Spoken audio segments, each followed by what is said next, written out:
students, and welcome back to the video lecture series of web programming. Today's topic is PHP form handling. I am your instructor Ms. Shruti Rawal.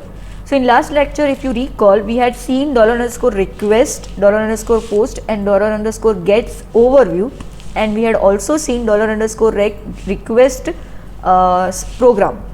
So in this lecture, we are going to see in detail form handling using $_get and $_post. By form handling, we know that whenever you visit a website, there are certain forms that you have to interact with, like registration form, login, right? So these are nothing but they are basically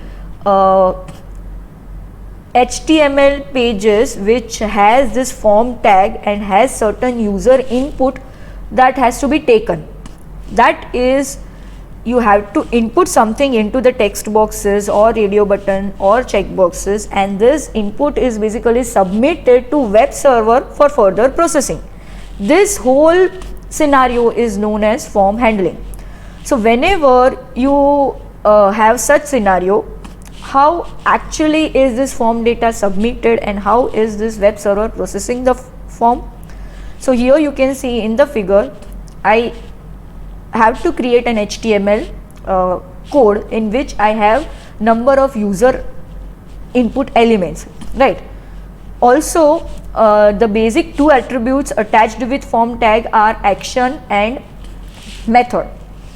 In action attributes value, I have to specify the server side page to which I want to submit this input values, that is whatever the user will be entering into this text boxes or clicking on the checkbox or radio button, this input value, where should I submit?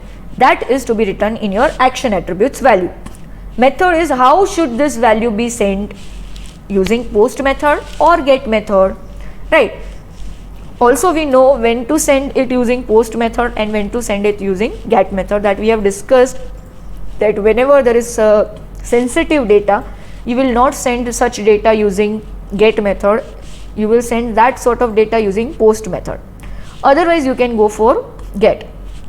Now whenever you have returned this HTML code, you have specified this both attributes value.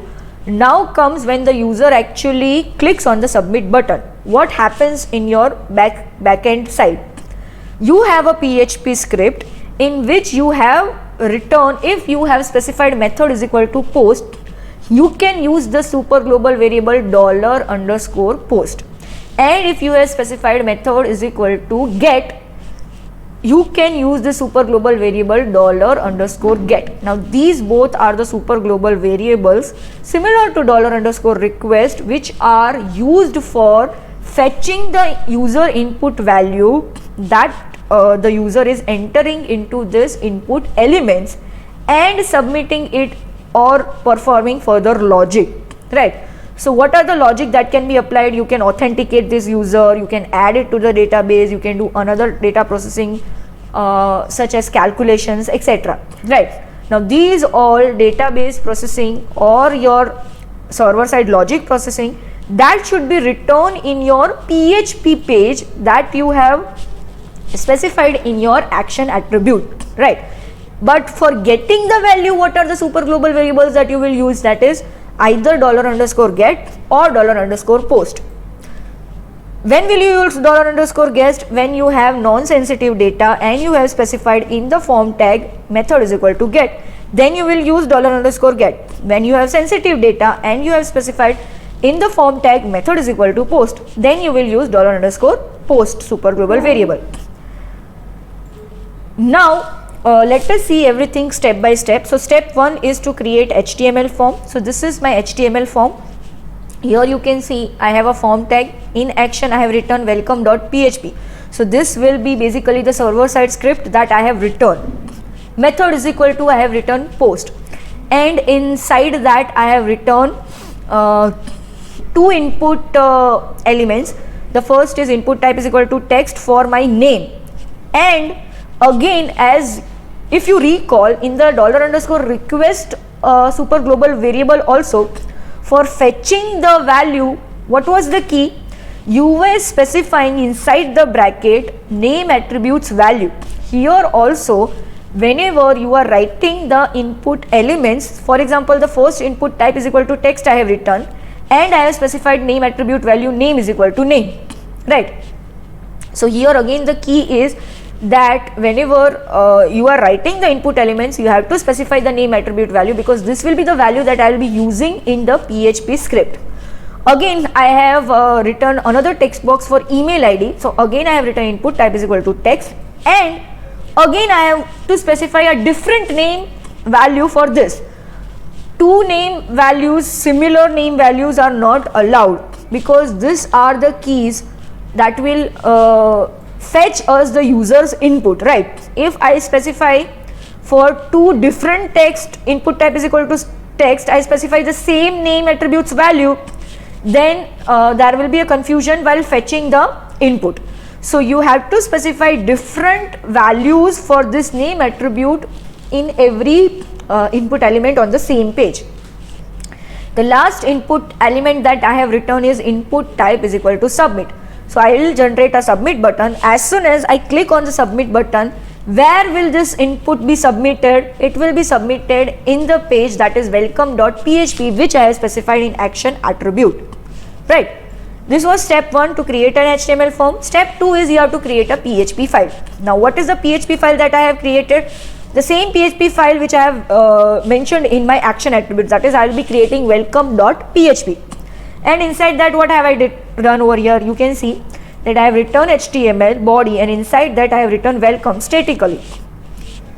And what I want to display, basically I want to display the name which the user is entering inside the name text box. So I want welcome, and whatever name that has been entered in the text box, I want to greet the user with that name. So for that, for getting the name value, what have I written? I have written the PHP script. So PHP echo $_post. Why $_post? Because in HTML, if you recall, in HTML the method I had used was post. So here, which will be the super global variable that I will use? $_post. And inside that I have to specify the name attribute value which I want to fetch. So here I want to fetch the user input which the user is entering inside the first text box, and for first text box my name attribute value is name. So here I am writing inside the bracket name, right? Now your email address is, again I want to fetch the email address that the user is entering into the second text box. For that I will again write echo $_post. Inside the bracket I will be writing the name attribute value of the input text, that is the second input text. So here you can see that I have returned the name attribute value email. So here I will be mapping that is $_post, and inside bracket I will be writing email, right? So as soon as I run the first HTML page, I have to enter the values. As soon as I click on the submit button, this whole input value will be submitted to the PHP script, and your PHP code will be dynamically generated, and an HTML page will be viewed, right? Let us run this code and see. Here my first page that will be that I'll be running is the HTML page. So form_handling.html is this is the page. In that I have two text boxes, one is name text box, one is email text box. Let us write something in name, Shruti Rawal, and email I am writing my email ID. So as soon as I'll click on the submit button, the value of this name text box as well as email text box will be submitted to my welcome.php, and I'll be getting what output? Welcome Shruti Rawal, and your email address is this. So this content, that is Shruti Rawal and my email address, has been dynamically generated by the PHP script, and it has been replaced over here, right? And this web page again I am getting back as my response, the HTML page.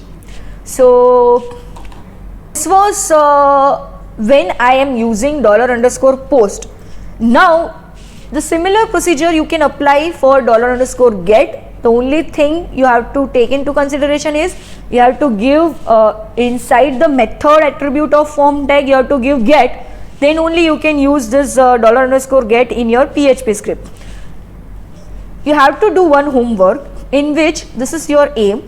You have to create a student registration form, right? So you have to create a whole form for registration which will include different input fields, not only text boxes. It should include radio buttons, checkbox, drop down, right? And you have to get the data in PHP. So you will create an HTML registration form, you will get the data inside the PHP, and you have to display this whole data that you have got in your PHP in a table format, right? So this is your homework. You need to complete this homework and send me the video or screenshot. So this was all about form handling in PHP, and this was all about today's lecture. Thank you.